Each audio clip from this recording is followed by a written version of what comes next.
மிக முக்கியமான Hormuz ஜலசந்தி மூடப்படுவதாக Iran அறிவித்துள்ளது.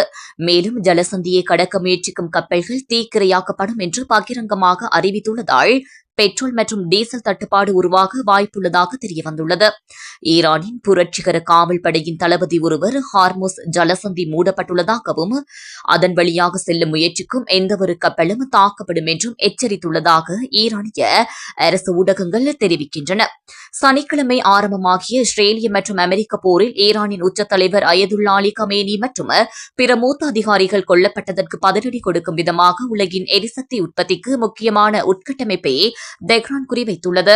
ஈரானுக்கும் ஓமானுக்கும் இடையில் அமைந்துள்ள ஹார்முஸ் ஜலசந்தி உலகின் மிக முக்கியமான எண்ணெய் போக்குவரத்து பாதைகளில் ஒன்றாகும். உலகளாவிய எண்ணெய் விநியோகத்தில் சுமார் 20% இதன் வழியாகவே செல்கின்றது.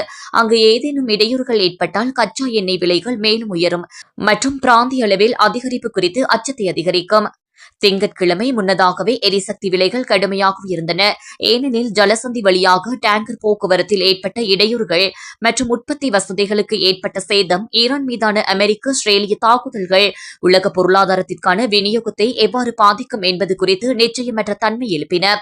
மிகப்பெரிய அதிர்ச்சி இயற்கை எரிவாயு விலைகளாகும். இது ஐரோப்பாவில் கிட்டத்தட்ட 50%, ஆசியாவில் கிட்டத்தட்ட 40% உயர்ந்தது. ஒரு முக்கிய சப்ளையரான கத்தார் எனர்ஜி அதன் LNG வசதிகள் தாக்கப்பட்ட பின்னர் திரவமாக்கப்பட்ட இயற்கை எரிவாயு உற்பத்தியை நிறுத்தியது. முன்னதாக சவுதி அரேபியாவின் ராஸ் தனுரா எண்ணெய் சுத்திகரிப்பு நிலையமும் ட்ரோன்களால் தாக்கப்பட்டது.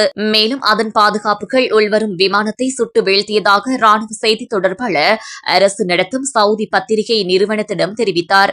இந்த சுத்திகரிப்பு நிலையம் ஒரு நாளைக்கு 1/2 மில்லியன் பீப்பாய்களுக்கு மேல் கச்சா எண்ணெயை உற்பத்தி செய்யும் திறன் கொண்டவை.